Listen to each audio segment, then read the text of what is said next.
Price the lord. ದೇವರ ಪರಿಶುದ್ಧವಾದ ನಾಮಕ್ಕೆ ಮಹಿಮೆ ಉಂಟಾಗಲಿ. ಕರ್ತನಲ್ಲಿ ಪ್ರೀತಿಯುಳ್ಳ ದೇವಜನರೇ, ಈ ಮುಂಜಾನೆಯಲ್ಲಿ ನಾವು ದೇವರ ವಾಕ್ಯವನ್ನು ಓದಿಕೊಳ್ಳೋಣ. ಯೋಹಾನನು ಬರೆದ ಸುವಾರ್ತೆ 2ನೇ ಅಧ್ಯಾಯ 3ನೇ ವಚನ. ದ್ರಾಕ್ಷರಸವು ಸಾಲದೆ ಹೋಗಿರಲಾಗಿ ಯೇಸುವಿನ ತಾಯಿ ಆತನಿಗೆ, ಅವರಲ್ಲಿ ದ್ರಾಕ್ಷರಸವಿಲ್ಲ ಎಂದು ಹೇಳಿದಳು. ಹಲ್ಲೆಲೂಯಾ. ಪ್ರೀತಿಯ ದೇವಜನರೇ, ಯೇಸು ಸ್ವಾಮಿ ಈ ಲೋಕದಲ್ಲಿದ್ದಾಗ ಆತನು ಮಾಡಿದಂಥ ಅದ್ಭುತಗಳಲ್ಲಿ ಮೊದಲನೆಯ ಅದ್ಭುತ ನೀರನ್ನು ದ್ರಾಕ್ಷರಸವನ್ನಾಗಿ ಮಾಡಿದ್ದು. ಹೌದು, ಯೇಸು ಸ್ವಾಮಿಯನ್ನ ಮದುವೆಗೆ ಕರೀತಾರೆ. ಅಂದರೆ ಈ ಲೋಕದ ಮದುವೆ. ಈ ಲೋಕದ ಮದುವೆಗೆ ಯೇಸು ಸ್ವಾಮಿಗೆ ಆಮಂತ್ರಣ ಹೋಗುತ್ತೆ. ಅಂದರೆ ಇನ್ವಿಟೇಷನ್ ಕಾರ್ಡ್ ಕೊಡ್ತಾರೆ. ಕಾರ್ಡ್ ಕೊಟ್ಟು ದೇವ್ರನ್ನ ಏನು ಮಾಡ್ತಾರೆ, ಮದುವೆಗೆ ಕರೀತಾರೆ. ಯೇಸು ಸ್ವಾಮಿ ಏನು ಮಾಡ್ತಾರೆ, ಮದುವೆಗೆ ಹೋಗ್ತಾರೆ. ಆತನ ಸಂಗಡ ಶಿಷ್ಯರನ್ನು ಸಹ ಕರೆದುಕೊಂಡು ಮದುವೆ ಮನೆಗೆ ಹೋಗ್ತಾರೆ. ಮದುವೆ ಮನೆಗೆ ಹೋಗಿದ್ದಾಗ ಆ ಮದುವೆ ಮನೆಯಲ್ಲಿ ಏನಿಲ್ಲ, ದ್ರಾಕ್ಷರಸವಿಲ್ಲ. ಅಂದರೆ ಯಹೂದ್ಯರ ಪದ್ಧತಿಯ ಪ್ರಕಾರವಾಗಿ ನೋಡುವಾಗ ಮದುವೆ ಮನೆಗೆ ಹೋದಾಗ ಆ ಮದುವೆ ಮನೆಯಲ್ಲಿ ಮೊದಲು ಅವ್ರೇನು ಮಾಡ್ತಾಯಿದ್ರು, ದ್ರಾಕ್ಷರಸ ಕೊಟ್ಟು ನಂತರ ಅವನ್ನೇನು ಮಾಡ್ತಾಯಿದ್ರು, ಮದುವೆಗೆ ಆಹ್ವಾನ ಮಾಡ್ತಾಯಿದ್ರು. ಹಲ್ಲೆಲೂಯಾ. ಯೇಸು ಸ್ವಾಮಿ ಕಾನಾ ಊರು, ಆ ಊರಿನ ಹೆಸರು ಬಂದು ಕಾನಾ. ಆ ಕಾನಾ ಊರಿನ ಮದುವೆಯ ಮನೆಗೆ ಹೋಗಿದ್ದಾಗ ಆ ಸ್ಥಳದಲ್ಲಿ ಏನಿಲ್ಲ, ದ್ರಾಕ್ಷರಸವಿಲ್ಲ. ಆಗ ಯೇಸು ಸ್ವಾಮಿ ಆ ಸ್ಥಳದಲ್ಲಿದ್ದಾರೆ. ಯೇಸು ಸ್ವಾಮಿ ನಮ್ಮ ಕೊರತೆಗಳನ್ನು ನೀಗಿಸುವ ದೇವನಾಗಿದ್ದಾನೆ. ಹೌದು, ಆ ಮದುವೆ ಮನೆಯಲ್ಲಿ ಕೊರತೆ ಬರುತ್ತೆ ಅಂತ ಗೊತ್ತಿದೆ.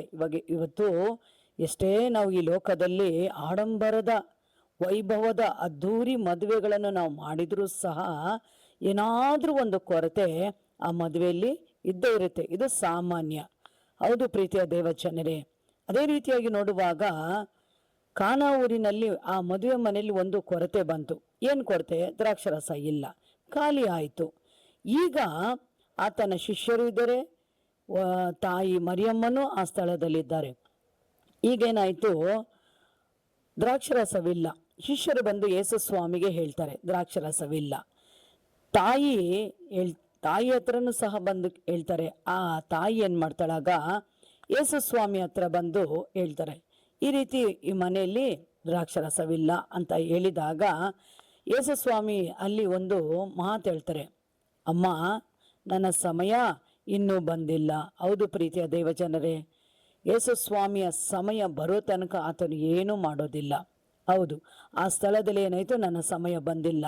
ಆಗ ಯೇಸು ಸ್ವಾಮಿ ಏನು ಮಾಡ್ತಾರೆ, ಆ ಸ್ಥಳದಲ್ಲಿ ಆ ಮದುವೆ ಮನೆಯಲ್ಲಿರುವಂಥ ಕೊರತೆಯನ್ನು ನೀಗಿಸುವುದಕ್ಕಾಗಿ ಆ ಕಲ್ಲಿನ ಬಾನೆಗಳಲ್ಲಿ ನೀರನ್ನು ತುಂಬಿಸಿರಿ ಎಂದು ಶಿಷ್ಯರಿಗೆ ಹೇಳ್ತಾರೆ. ಶಿಷ್ಯರು ಏನು ಮಾಡ್ತಾರೆ, 6 ಕಲ್ಲಿನ ಬಾನೆಗಳ ತುಂಬ, ಅಂದರೆ ಕಂಠದವರೆಗೂ ಅವ್ರು ಏನು ಮಾಡ್ತಾರೆ, ನೀರನ್ನು ತುಂಬಿಸ್ತಾರೆ. ಅದು ಶಿಷ್ಯರ ಕೆಲಸ. ಯೇಸು ಸ್ವಾಮಿ ಏನು ಮಾಡ್ತಾರೆ, ನೀರನ್ನು ತುಂಬಿಸಿದ ಮೇಲೆ ಅವ್ರು ಹೇಳ್ತಾರೆ, ಈ ನೀರನ್ನು ತೆಗೆದುಕೊಂಡು ಹೋಗಿ ಮೊದಲು ಏನು ಮಾಡ್ತೀರಿ ನೀವು, ಪಾರುಪತ್ಯಗಾರನಿಗೆ ಕೊಡಿ ಅಂತ ಹೇಳ್ತಾರೆ. ಹಲ್ಲೆಲೂಯಾ. ಪ್ರೀತಿಯ ದೇವಜನರೇ, ಇಲ್ಲಿ ನೀರು ಮಾನವರನ್ನು ಸೂಚಿಸುತ್ತದೆ, ದ್ರಾಕ್ಷರಸ ಬಂದು ದೈವತ್ವವನ್ನು ಸೂಚಿಸುತ್ತದೆ. ಹಲ್ಲೆಲೂಯಾ. ಯೇಸು ಸ್ವಾಮಿಯ ಸೇವೆಯಲ್ಲಿ ಆತನು ಮಾಡಿದಂಥ ಮೊದಲನೆಯ ಅದ್ಭುತ ನೀರನ್ನು ದ್ರಾಕ್ಷರಸ ಮಾಡಿದ್ದು. ಹಲ್ಲೆಲೂಯಾ. ಅದೇ ರೀತಿಯಾಗಿ ನಾವು ನೋಡುವಾಗ ಯೇಸು ಸ್ವಾಮಿ ಕೊನೆಯ ಸೇವೆ, ಆತನು ಕೊನೆಯ ಸೇವೆಯಲ್ಲೂ ಸಹ ಆತನೇನು ಮಾಡ್ತಾನೆ, ದ್ರಾಕ್ಷರಸನ ಇದು ನನ್ನ ರಕ್ತ ಅಂತ ಹೇಳ್ತಾರೆ. ಹೌದು, ಮೊದಲನೆಯ ಸೇವೆ ಬಂದು ನೀರನ್ನು ದ್ರಾಕ್ಷರಸ ಮಾಡಿದ್ದು, ಕಡೆಯ ಅದ್ಭುತ ಬಂದು ದ್ರಾಕ್ಷರಸನ ರಕ್ತ ಮಾಡಿದ್ದು. ಹಲ್ಲೆಲೂಯಾ. ಪ್ರೀತಿಯ ದೇವಜನರೇ, ಯೇಸು ಸ್ವಾಮಿ ಸೇವೆಯಲ್ಲಿ ದ್ರಾಕ್ಷರಸವನ್ನು ಅವ್ರೇನು ಮಾಡಿದ್ರು, ಅದ್ಭುತವಾಗಿ ಮಾರ್ಪಡಿಸಿದ್ರು. ಈ 6 ಕಲ್ಲಿನ ಬಾನೆಗಳ ಬಳಿಗೆ ಬಂದಾಗ ಆ ಕಲ್ಲಿನ ಬಾನೆಗಳಲ್ಲಿರುವಂಥ ನೀರು ಯೇಸು ಸ್ವಾಮಿಯನ್ನು ಕಂಡು ಆನಂದಪಟ್ಟು ಸಂತೋಷಪಟ್ಟು, ಭೂಮಿ ಆಕಾಶಗಳನ್ನು ಸೃಷ್ಟಿ ಮಾಡಿದಂಥ ದೇವರು ನನ್ನ ಬಳಿಗೆ ಬಂದಿದ್ದಾರೆ ಎಂದು ಅದು ಆನಂದದಿಂದ ಏನಾಯಿತು, ದ್ರಾಕ್ಷರಸವಾಗಿ ಮಾರ್ಪಾಟಾಯಿತು. ಹಾಲೆಲೂಯ. ಪ್ರೀತಿಯುಳ್ಳ ದೇವ ಜನಗಳೇ, ಆತನ ಪ್ರೀತಿ, ಯೇಸು ಸ್ವಾಮಿಯ ಪ್ರೀತಿ ದ್ರಾಕ್ಷರಸಕ್ಕಿಂತಲೂ ಮಧುರವಾದದ್ದು ಎಂದು ಸತ್ಯವೇದ ಹೇಳುತ್ತದೆ. ಹಾಲೆಲೂಯ. ಅದು ಮದುವೆ ಮನೆ ಆಗಿರ್ಬೋದು, ಇನ್ನೊಂದು ಸ್ಥಳ, ಮತ್ತೊಂದು ಸ್ಥಳ, ಅದು ಯಾವ ಸ್ಥಳ, ಕೆಲಸದ ಸ್ಥಳ ಆಗಿರ್ಬೋದು. ಹಾಲೆಲೂಯ. ಎಂಥ ಒಂದು ಸ್ಥಳನೇ ಆಗಿರಲಿ, ಅಲ್ಲಿ ಏನಾದರೂ ಒಂದು ಕೊರತೆ ಇದೆ ಅಂತ ನಮ್ಗೆ ಗೊತ್ತಾಗುತ್ತೆ. ನಾವೇನು ಮಾಡಬೇಕು, ಆ ಸ್ಥಳಕ್ಕೆ ಯೇಸು ಸ್ವಾಮಿನ ನಾವು ಕರಿಬೇಕು. ನಾವೆಲ್ಲೇ ಹೋದ್ರು ಈ ಲೋಕದಲ್ಲಿ, ನಾವು ಕೆಲಸಕ್ಕೆ ಹೋಗ್ಬೋದು, ಹೊರಗಡೆ ಹೋಗ್ಬೋದು, ಮದುವೆಗಳಿಗೆ ಹೋಗ್ಬೋದು, ಇಲ್ಲ ಒಂದು ಯಾವುದೋ ಒಂದು ಫಂಕ್ಷನ್ಗಳಿಗೆ ನಾವು ಹೋಗ್ತೀವಿ. ಹಾಲೆಲೂಯ. ಒಂದು ಪ್ರಯಾಣ ಬೆಳೆಸ್ತೀವಿ. ನಾವು ಹೋಗುವುದಕ್ಕಿಂತ ಮುಂಚಿತವಾಗಿ ನಾವೇನು ಮಾಡಬೇಕು, ಯೇಸು ಸ್ವಾಮಿ ಹತ್ರ ಪ್ರಾರ್ಥನೆ ಮಾಡಬೇಕು. ದೇವರೇ, ನಾನು ಈ ಸ್ಥಳಕ್ಕೆ ಹೋಗ್ತಾ ಇದ್ದೀನಿ, ನೀನು ನನ್ನ ಜೊತೆಯಲ್ಲಿ ಬಾ, ನನ್ನ ಮುಂದೆ ನೀನು ಹೋಗು. ನೀನು ನನ್ನ ಮುಂದೆ ಹೋಗುವುದಾದರೆ ಆ ಸ್ಥಳದಲ್ಲಿರುವಂಥ ಕೊರತೆಗಳು ನೀಗಿಸಲ್ಪಡುತ್ತದೆ ಅಂತ ನಾವೇನು ಮಾಡಬೇಕು. ಎಲ್ಲೇ ಹೋದರೂ ನಾವು ಯೇಸು ಸ್ವಾಮಿನ ಕರೆದುಕೊಂಡು ಹೋದರೆ ಆ ಸ್ಥಳದಲ್ಲಿ ಎಂಥ ಇಕ್ಕಟ್ಟುಗಳೇ ಇರಲಿ, ಎಂಥ ಸಮಸ್ಯೆ ತೊಂದರೆಗಳೇ ಇರಲಿ, ಏನೇ ಇರಲಿ, ಯೇಸು ಸ್ವಾಮಿ ಆ ಸ್ಥಳಕ್ಕೆ ಬಂದ ತಕ್ಷಣ ಏನಾಗುತ್ತೆ, ಆ ಕೊರತೆಗಳು ನೀಗಿಸಲ್ಪಡುತ್ತೆ. ಆತನ ಪ್ರೀತಿ ಮಧುರವಾದದ್ದು, ದ್ರಾಕ್ಷಾರಸಕ್ಕಿಂತಲೂ ಮಧುರವಾದದ್ದು. ಹೌದು, ಇದೇ ನೀರನ್ನು ಯೇಸು ಸ್ವಾಮಿ ಸತ್ಯವೇದದಲ್ಲಿ ನೋಡುವಾಗ ನಾವು ಕಹಿಯ ನೀರನ್ನು ಸಿಹಿಯ ನೀರಾಗಿ ಮಾರ್ಪಡಿಸಿದ್ರು. ಇಸ್ರಾಯೇಲ್ ಜನಗಳು ಅವರಿಗೆ ಬಾಯಾರಿಕೆ ಆದಾಗ ಬಂಡಿಸಲಿ ನೀರನ್ನು ಕೊಟ್ಟರು. ಅಲ್ಲೆಲೂಯ. ನೀರು ನೋಡ್ರಿ, ಎಂಥ ಸ್ಥಳಗಳಲ್ಲಿ ಯಾವ ರೀತಿಯಾಗಿ ದೇವರು ಅದನ್ನು ಮಾರ್ಪಡಿಸಿ ಅದ್ಭುತ ಮಾಡಿದ್ರು. ಆಮೇಲೆ ಅಲ್ಲೆಲೂಯ. ಯೇಸು ಸ್ವಾಮಿ ಅದ್ಭುತಗಳ ದೇವನಾಗಿದ್ದಾನೆ. ಈ ಅದ್ಭುತಗಳ ದೇವರನ್ನು ಎಲ್ಲ ಸ್ಥಳಗಳಿಗೂ ನೀವು ಕರೆದುಕೊಂಡು ಹೋಗುವಾಗ ಆ ಸ್ಥಳದಲ್ಲಿ ಖಂಡಿತವಾಗಲೂ ದೇವರು ಆ ಸಮಸ್ಯೆಗಳನ್ನು ನೀಗಿಸಿ, ಆ ಕೊರತೆಗಳನ್ನು ನೀಗಿಸಿ ಅದ್ಭುತ ಮಾಡಲು ಆತನು ಮಹಾಶಕ್ತನಾಗಿದ್ದಾನೆ. ಅಲ್ಲೆಲೂಯ.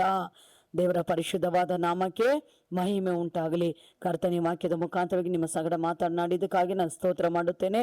ಈ ಸಮಯದಲ್ಲಿ ಕಣ್ಮುಚ್ಚಿ ನಾವು ಒಂದು ಪ್ರಾರ್ಥನೆ ಮಾಡೋಣ. ಹಾಲೆಲೂಯಾ. ಸ್ತೋತ್ರ ಅಪ್ಪ, ನಿನ್ನ ಪರಿಶುದ್ಧವಾದ ನಾಮಕ್ಕೆ ಮಹಿಮೆ ಉಂಟಾಗಲಿ.